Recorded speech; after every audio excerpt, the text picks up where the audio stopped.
Welcome to the Blackwater Podcast. Today your hosts, Sage and Julius, talk to Deborah Schiller. Deborah Schiller is a clinical therapist with a specialization in helping those suffering with sex addiction and their partners move into health. We hope you enjoy the show, and if you don't, we would love to hear about it.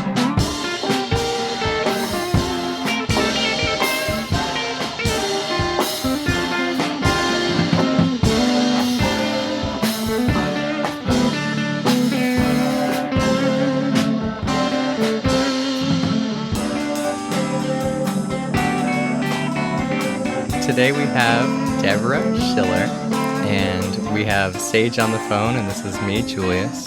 Deborah Schiller is a sex therapist. Is that how you present yourself? Well, I'm a certified sex addiction therapist. Okay. So a sex therapist is someone who works with people who need some guidance in having healthy sexual interactions with one another. Sex addiction therapists work with people who have problematic or compulsive sexual behaviors that they can't stop on their own, and it's really getting in the way of them having a happy, fulfilling life, and it's hurting the people who love them. Okay, and so that's how, if I was to come to you as a client, is that how you would present yourself? But I work with couples, I work with teenagers, I work with people who that's not their problem. I can be just a regular therapist too, but that's my specialty. Okay, excellent. And I work with the partners who have been traumatized by trying to be in a relationship with someone who's not really available to be in that relationship with them. Can we explore that a little bit? What does that mean? Well, a person who is so focused on their addiction can really not be in an honest relationship with another person. And so if their partner wants to be in an honest relationship with them, they think they know what's going on in their marriage or in their partnership, and they don't, because there's big secrets. So I guess like anything where you're living a large second life, you're really not yourself with that other person. It could be gambling, it could be eating behind closed doors, there's lots of different things that people can do compulsively that can get in the way of relationships. That makes sense. For me, it's hard for me to untangle my religious upbringing and, I guess, societal socializations and ideas around sex and my own sexual experience and embodiment of sexuality. Right. Oh, how do you do that with your clients? Or can you even? Well, my clients work the program of 12 steps that was set up by Alcoholics Anonymous. Okay. And in that program, you admit that you can't do this on your own. You can't stop your behaviors, and your life has become unmanageable, right? But you come to believe that there's something greater than you that can help you. So it could be, for some people, God. For some people, it could be a group of other struggling addicts. And you can turn your life and your will over to that. Now, a lot of people think that sounds very cult-like, but this is something where you've really messed up your life. You've made really bad decisions. You haven't been able to have a fulfilling life on your own. So let's get together with some other folks that are struggling too and on the same journey you're on and see if we can help each other. I like that. So I suppose that you would kind of be the facilitator for kind of introducing people into these groups? Well, what happens is people come to me, and, I worked in a treatment center for 15 years, and so people would kind of crawl through the door begging for help. We have a plan to help people that want our help. We don't go knocking on doors or trying to drag people in or anything. I don't advertise my program, but people find out about me by going through other treatment centers and then going, or by, just going on the internet and finding me. Often partners will find me because the addicts themselves are so lost in their addiction that it's really hard for them to reach out and get the help they need without loved ones assisting them in that. Absolutely. And from my own personal experience, I've come to acknowledge that the first step really is accepting that you have a problem. And for a lot of people, especially addicts who have lived a certain lifestyle for many years, it's really difficult to even get to that point. So it's just awesome when they do reach that point and seek the help that they need. Right. You're exactly right about that. And often family members will have to set up some boundaries and just say, we can't be a part of your life. You can't be a part of our life until you get some help. Mm-hmm. And sometimes they can get that help by going to meetings and having a sponsor and working steps. Sometimes they can get that help by having a therapist and a therapy group that they go to. Some people need to go to the hospital and just get medical attention. This is a biological brain disease. It's not a moral disease. Going to the hospital where you're all day, every day, surrounded by caregivers in a loving environment and other people struggling in the same way that you are can be helpful for some people that haven't been able to get sober in any other way. One thing I've been struggling with lately is friends of mine, people who I love in my life, who seem like they would really benefit from counseling and therapy, but they seem like either that they view the field of therapy or the engagement of therapy as not helpful, or they just seem so stuck that they think they understand what's happening and they're just broken and there's no way out. Well, it's hard for a mind that has gotten you in the problem to help you get out all on its own, right? Because you're using that brain that is thinking a certain way that's flawed to try to see things clearly. So in some cultures, people just turn to their family members, their friends, and that's good, but we do know that research shows us that talk therapy really helps. And therapists who have been trained to help people dig deeper and really look at what things from their past they've brought into this present that might be holding them back from being as self-actualized and happy as they possibly could be, can be helpful. So, it's people don't mind going to get a broken arm fixed, but they think their brain is an organ that they should be able to fix themselves, and it really doesn't work that way. I like that. So what is the first step? Let's say, I guess it could come from either perspective. Let's say that I'm the spouse of someone who I have just found out is engaged in this double life. Right. What does that path look like of reaching out to them and trying to push them towards getting help? Yeah.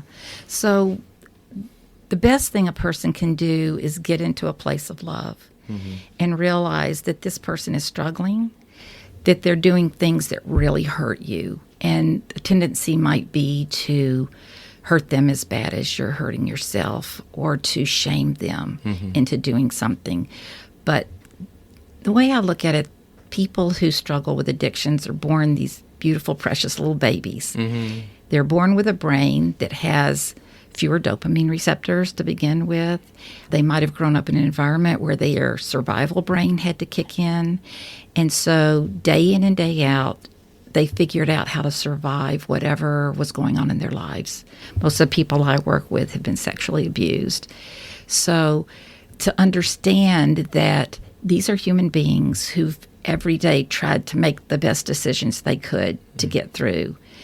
And then their brain kind of takes over and thinks they need it. There's a survival salient that is tagged with that behavior. And so they just do it over and over again. So if you can put away your hurt for a moment and confront them with the fact that they need help and sit down and help them problem solve about what are you going to do. Sometimes people will go to treatment when they see what's happening to their children, or they'll go to treatment or seek out counseling when they get fired from a job or end up in jail. So, or have a near-death experience. They'll say, okay, this is my bottom. I'm going to go get some help. So you would say generally they have to reach a point where they realize they're going to lose some things that they value highly. Right. You can't just tie somebody up and throw them through the door of a therapist's office. They have to say, in fact, here we ask that the addict makes their own appointment. I like that. So that we know that they're ready to get help. And they're in the driver's seat to some degree. Yeah, absolutely. You know, there's some things that I've learned about treating people who suffer this way. But every single person who walks through my door is different, and every couple that I work with is different. And so I can say, here's how I do this thing, but they might have a different idea, and it might work really wonderfully for them. So I'm very open to be flexible in that. That's cool. No people or treatment looks the same. That's it. Yeah. But I imagine there's probably general themes that you see. Right. So when I first started in this, just about everybody I worked with had started looking at porn when they were like 17 or 18 years old. And it's gradually gone down. And then it was like 12, something like 12 years old. I need to look into this, research it. What happens at 12 that somebody starts looking at porn? Yeah. Well, now it's more like 7. And many of my clients will say, I've looked at porn every single day since I was 7 years old. So that's, the brain is forming. It's laying down neural pathways. It's learning about the world and their place in it. And they're learning it through a lens of pornography. So they're going to see people and things differently. And so often people are not able, who struggle this way, are not able to even be around another person without having sexual thoughts, body parts, positions, whatever it is. And so it's a torture for them. And so to help them learn how to do some thought stopping and interrupting thoughts and those kinds of things can be helpful. Some people come in because they've been having affairs. Some people have, one of the problems with pornography is that it's designed in such a way to pull you deeper and deeper and deeper into a darker and darker world. And some people end up looking at illegal pornography and not even have meant to go there. They may not be attracted to children, but they're looking at child pornography, and then they end up in jail, And so that's a really difficult situation. People engage with prostitutes, which is illegal, things like that. They are prostitutes, or they are strippers, or whatever. You had so many things I wanted to touch. I'd never heard of thought stopping, and there was another one that you added on there. Thought stopping, or... I don't know, but with thought stopping, it's just when you realize you're having a thought, you immediately interrupt it. And some people think of changing the channel, or like a bagel cutter coming down, or the arm of it stopping cars from hitting a train that just like cuts off. You have a visualization. Right, visualization. It cuts off that thought. And then we do affirmations, which I ask my clients to pick 5 affirmations, or I help them pick it, or their men's group or women's group helps them pick 5 affirmations, and they do those 5 times in the morning and 5 times at night, and it becomes like a mantra. And it's almost like a brainwashing, but it's things that are probably true about you that you need to believe about yourself. So you can start giving yourself affirmations when that happens. You can get up, you can get the fresh air, go get a drink of water, just do anything to kind of change your mind. Another thing I feel like I would definitely want to talk about is this idea of pornography. And for me, I feel like it's loaded because I come from a Judeo-Christian type background. And I feel like there's a moral component that I'm not sure I agree with. But then there's the physiological, biological facts of pornography. Right. And sometimes it's hard to untwine the two of them. It really is. It really is. So this is the debate within my field as well. A lot of people think sex addiction therapists are sex negative, but it couldn't be further from the truth. We want people to have joyful, hot sex. We want people to be fulfilled with their sexual lives, and if everything's wonderful, great, knock yourselves out. But if you're suffering with it in some way, one of the ways that people suffer with it is sexual anorexia, which they shut down sexually, and that can cause just as much trouble in a partnership as sexual addiction can. And we go through just about the same treatment with them as with the sex addict. They compulsively avoid sex at every turn. So the body is beautiful, sex is beautiful, kink is beautiful, all of that. But there are people who get kidnapped. There are people who are drugged up. There are people who are sex slaves. There's a very dark element to some pornography. So you have to take that into consideration.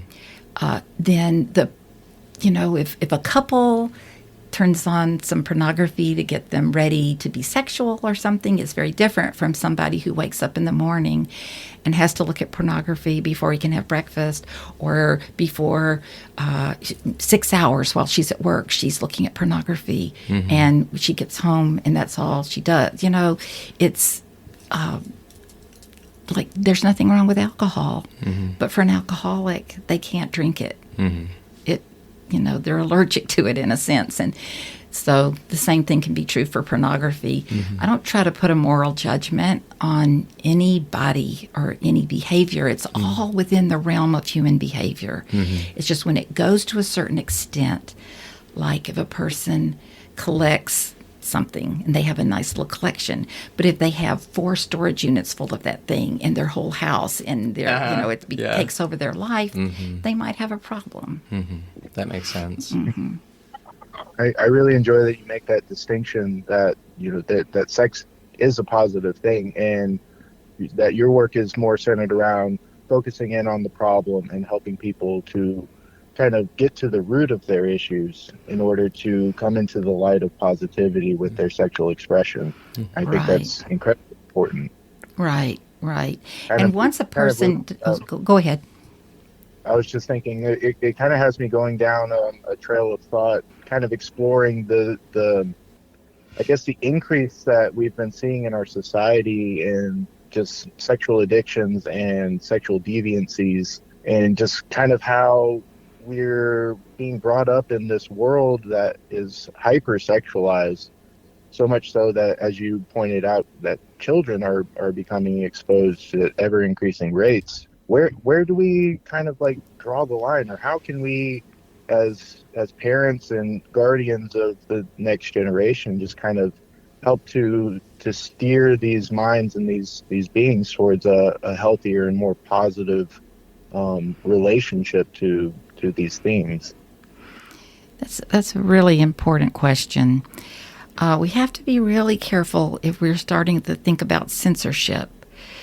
We live in a free country, and it's important for people to be able to express themselves freely without fear of the heavy hand of the law coming down on them. At the same time, children are our most precious resource. And so before I went into this field, I had a master's degree in early childhood education, and I had spent the majority of my life working with young children.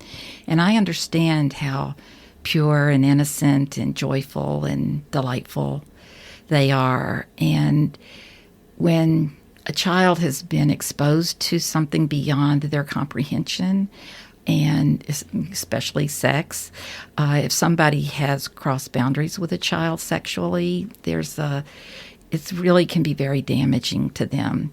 So we have to be really careful to teach our children. Well, number one, we have to teach them about people in general, that there are some safe people and some people who aren't safe. There are some people who are hurting and take it out on other people. But there are people that you can go to and will help you. So that's important. But also the internet. People need to learn, the children need to learn things like never giving their name or address out on the internet.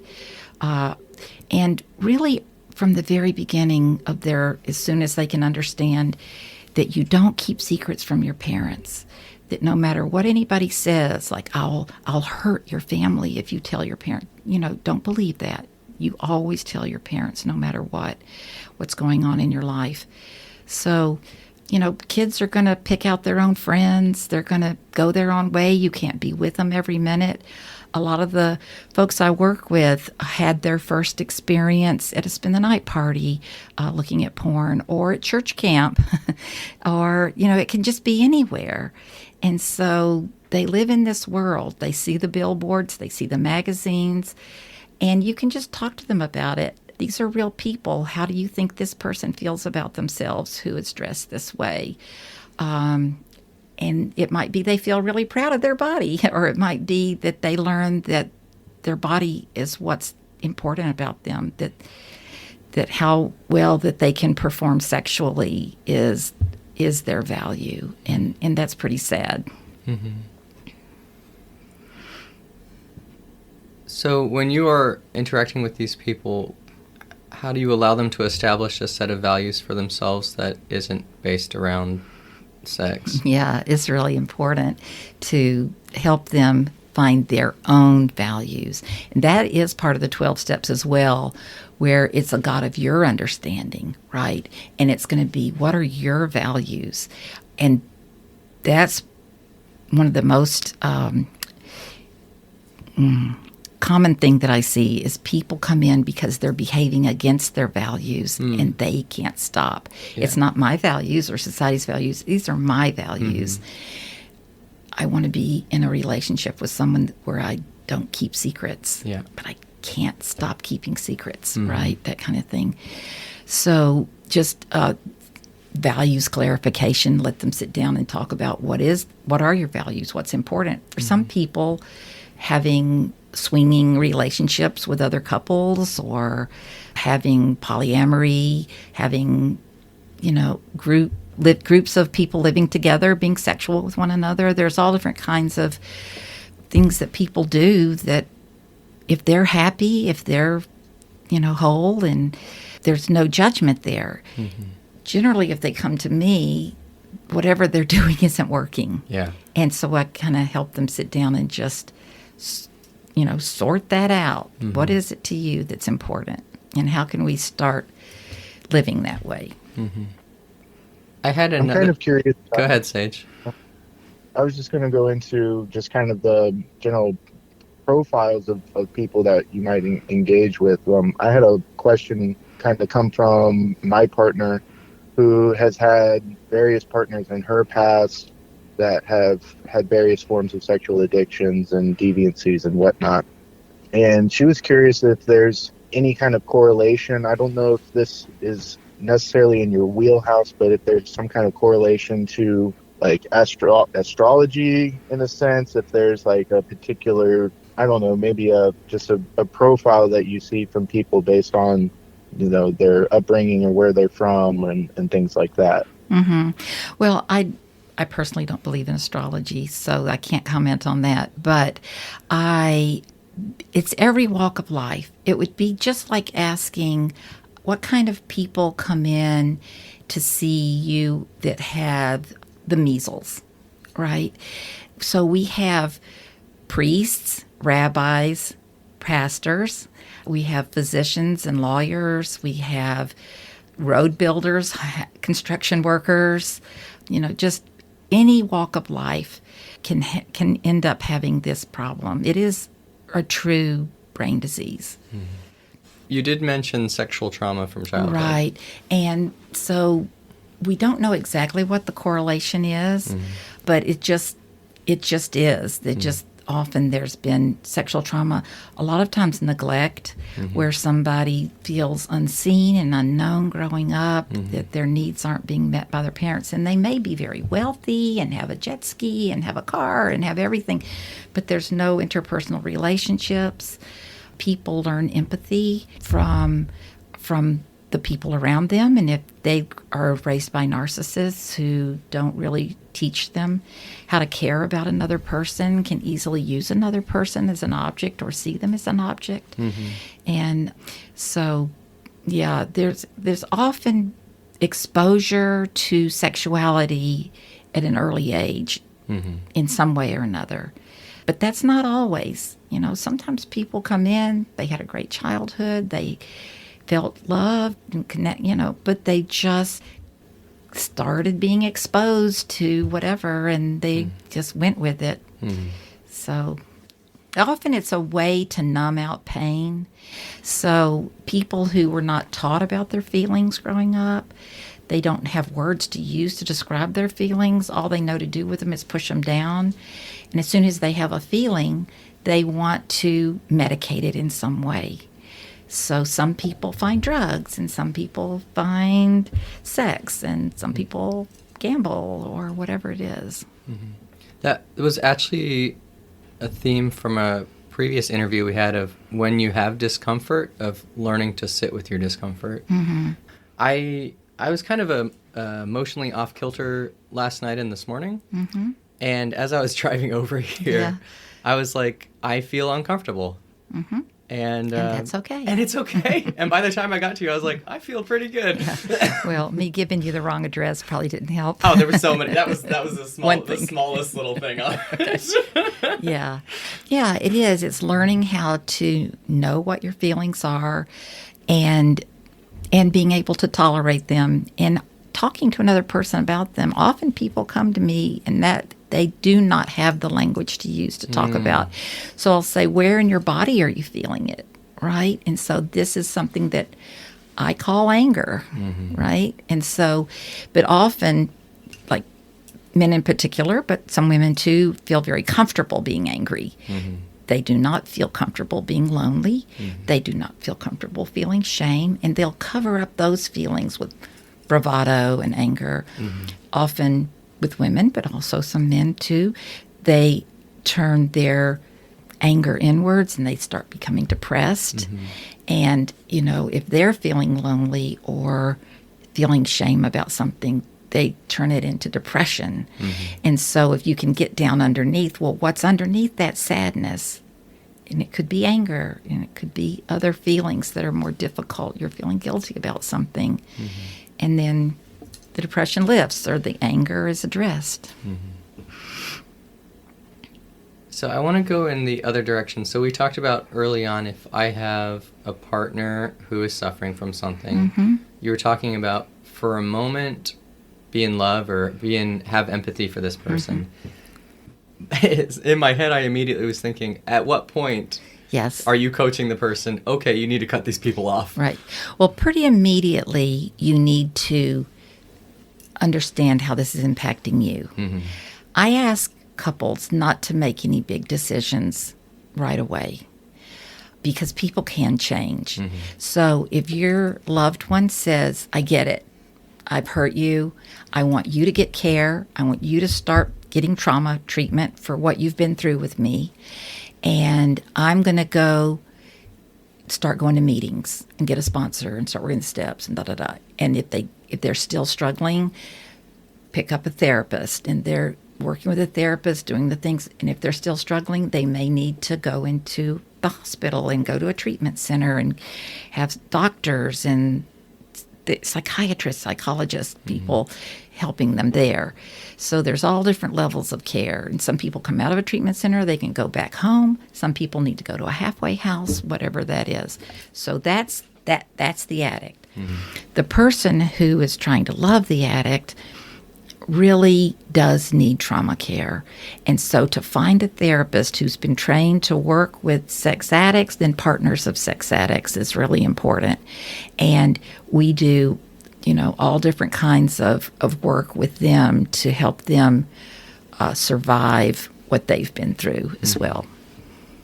We mentioned a little bit off air about EMDR. Can you talk about different types of trauma therapy? So one of the things I do with my clients is eye movement and desensitization and reprocessing. And so that is a very interesting thing that I thought was really woo-woo. Me too, when I first heard it. Crazy. I'm not a scientist. I'm not going to do this.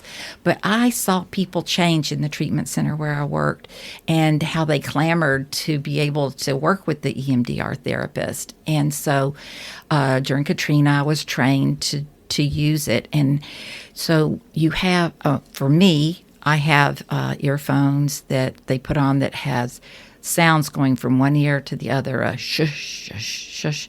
And then I have little vibrating buzzer type things they hold in their hands and go brr, brr, in the same rhythm.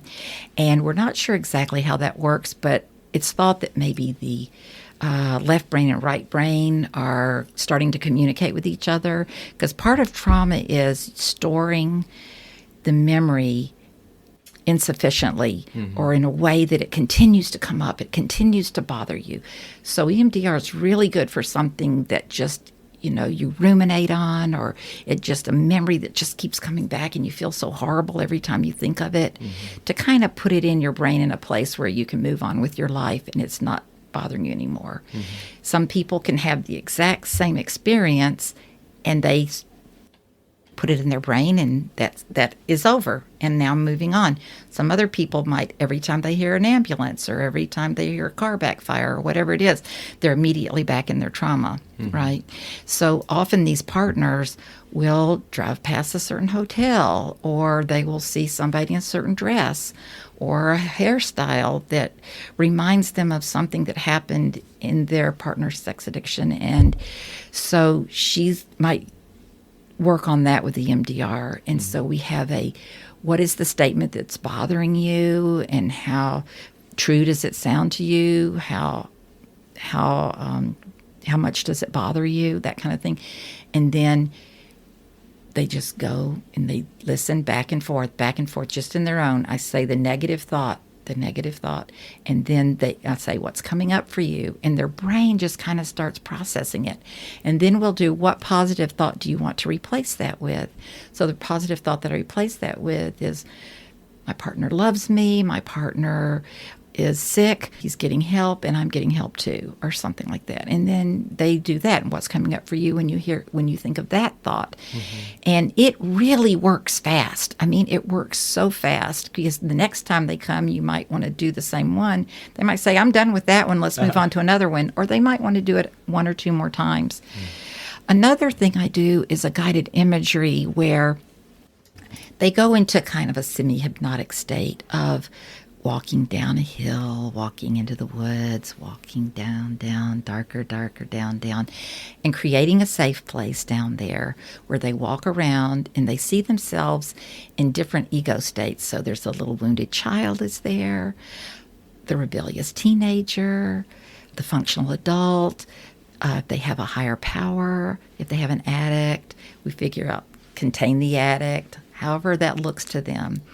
And then they might just come back and talk about it. But then another time we can go down, they already have it created. They see who wants to talk to them. Sometimes I'll have them take the wounded child out on the other side and come show you their house where they grew up. Or then, as we go on in different therapies, they might take you to see somebody treating them abusively. You can always bring them back to the safe place, and you go as an adult and deal with what's happening. Somebody might need to be arrested or had a talking to or whatever. So anyway, but a lot of times just talking about what happened and having somebody believe them does wonders for somebody, putting it in a place where they can move on in their lives. Sage, did you have a question or something you wanted to talk about? Yeah, in a lot of the conversations that we've had so far in this podcast, there's been kind of a similar theme revolving around integration. And coming from my personal experiences with 12-step groups and that kind of environment, I've seen many people come into these kinds of rooms and these communities and develop kind of a safe haven where they feel safe and comfortable to expose a little bit more about themselves, to show a little more of the truth as they're working through their addictions. And there's always a point where there's a bit of fear, a bit of hesitancy of engaging with the rest of society, especially after becoming comfortable in this, kind of closed and pretty safe environment that revolves around people who are experiencing similar things and have, plenty of knowledge to pull from of how to heal and to grow. What kind of skill sets can they start to cultivate to properly integrate back in with normal society? So you've hit on something that's really important for people to look at, because you're right. At first, they don't the addict may not have good boundaries, and they're not going to say, the cash register person, I'm a sex addict. Guess what I think about all the time? Guess what I'm thinking about right now, right? They can say that in their therapy group, or they can say that in the 12-step meeting. But gradually you learn to who is safe, who is somebody who can know you and love you and accept you for what you're going through, right? And it's much easier if you're working on it. So if you're just continuing in your addiction, people are going to be leery of joining in with you. If you're working really hard to become a different person, like an alcoholic who is now sober, people are generally very, I'll just say, some people are very welcoming. Here, have a non-alcoholic drink. Or, maybe we shouldn't go sit by the pool. Maybe we should go walk in the woods or something like that if they know somebody struggles with sexual addiction. The sooner the better that people start connecting with one another. We know that people who live an isolated life die younger, have more illnesses. People who integrate into the society, who just are around other people, live longer. And we just need one another. I personally believe that that's one of our purposes, so to speak, here on earth, is to be there for one another. And so the sooner you can get plugged in with society in general, the better. That almost sounds like a closing question. It's so beautiful. You can edit it and put it at the end. I wanted to talk about shame. Okay. For me and my upbringing, I feel like that was a large part of my sexual experiences. There was a large portion of shame, and I feel like I'm curious how you help your clients move through processing shame. Yeah, that's good. So shame often comes when you think that there's something wrong with you, that you've done something or you are something that's not acceptable. So if you grow up in a culture, a family, a community, whatever, where they have made sex into something that's nasty, forbidden, save it for someone you love. I mean, it seems weird that they would say it's this horrible thing and then save it for the person you love at the same time. But then you are also growing up into a society where some people feel like it's important to have sexual relations with people that you love, right? Doesn't mean that you're married to them or whatever. In our society, gay people have not been able to get married that long ago, right? And so until then, they were living in sin if they ever had sex, right? And so you start getting very confused about, or if they just loved somebody of their own sex, that there was something wrong with me, which is, so then that leads to shame. So helping people talk about, where does this shame come from? Is there something innately wrong with you? Or is it a message that you've gotten from someone else? And how much do you agree with that person that something's wrong with you, right? Or that group of people or that culture. So to really learn self-acceptance, finding out who you are. This is who I am at the core of who I am.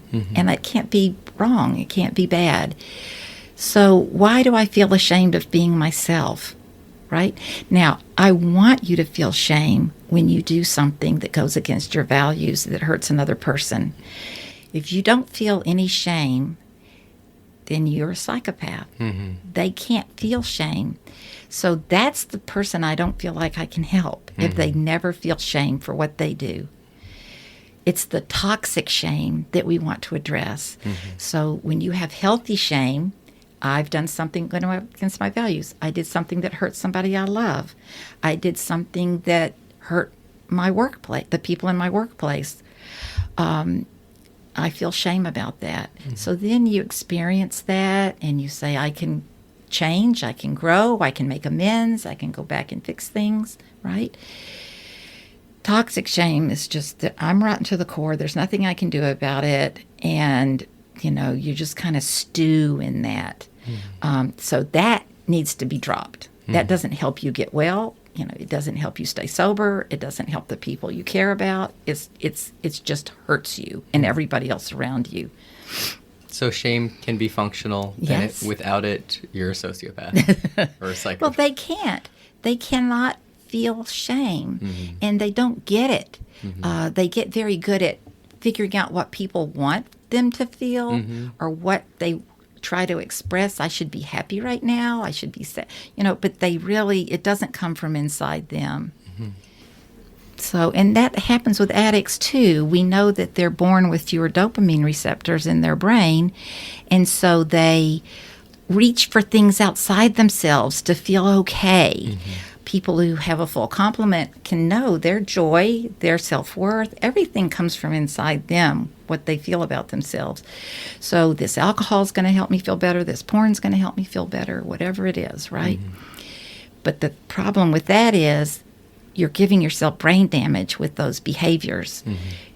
Your brain starts to absorb dopamine receptors because you're flooding your brain with the dopamine. And so your From brain an outside goes, source. yeah, whoa, I don't need all this. And it absorbs some of the dopamine receptors, and then you feel worse after the behavior. And so in sobriety, right, so you need more and more and up it, and, maybe just, looking at porn. I mean, I don't know, I can talk about the sexual behaviors, but it just kind of goes up and up and up to where you need more and more and more, more forbidden, more risky, to ring that same bell because you're hurting your brain. In recovery, those dopamine receptors start coming back because you're not assaulting your brain anymore, right? So you will never have more than you were born with, but you learn in recovery how to have relationships with others and how to have good feelings without the big hit. That makes sense. Yeah. Sage, unless you had something, I had a follow-up question. Oh, yeah. You know what? Maybe we should call it. Well, we can do one more. Okay. Sage, did you have something? You feel free to go for it, man. So we were talking about in the beginning how if I'm a spouse of someone who I've just found out has this sexual addiction, we do not want to shame them. But as you were talking about how shame can be a beneficial thing, can you parse those two apart? So one of the things that I do with my couples is have the addict write a full disclosure of everything from the moment they were in a committed relationship with their partner, every way they manipulated them, every way they gaslighted them, everything that they did to betray them, every lie they told them, all the way to the moment they're sitting in that chair, right? And so I want them to see the look on their partner's face. I want them to see the pain and the agony they're going through. I want them to feel that inside and think of that. If they think about, maybe it'd be okay for me to go back to some of my old behaviors, think about that look on her face. So it's a type of a pain, but it shouldn't be a toxic shame, right? I do feel ashamed when I hurt people that I love. It's important. So after that disclosure, I have the partner write an impact statement, and it can be powerful, and they can be cussing, they can be, just near raging. They can say whatever they need to say about what that person's behavior has done to them. And we go down financially, career-wise, family, kids, whatever, all the way down my spiritual life, my sexual life, how your behaviors have impacted me. And then they give that to the addict, and the addict will write a letter of restitution and say, I get it. I see you. I hear you. I understand. I know why you would feel that way. I see what you're saying. And it's the most healing process of, I see your pain and I feel my humanness. That is healthy shame, seeing myself as human, right? I'm imperfect. I'm not a God. I'm imperfect. I make mistakes. And I hurt other people with my mistakes sometimes, and I can mend that. And so there's processes that we use they need to see the pain they've caused and feel that shame, and the partner needs to feel heard. People say, oh, she's such a nag or whatever. But that's because she never feels heard. If she really gets it, that you get it, I really believe you get what I've been through, then she can stop it. She can know that he gets it. Thank you, Deborah. So I'm glad you asked me for this interview, and I've really enjoyed talking to you today. I did too. Thank you, Sage. Thanks, Sage. Thank you, everyone. Much love. We'll talk soon. Thank you, Deborah. Peace out.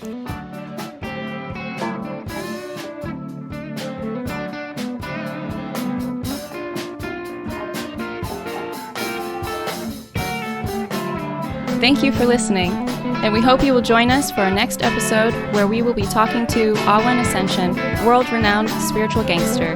Awen is a psychic intuitive, astrologer, and sound healer. We love you and wish you well and hope to talk to you soon.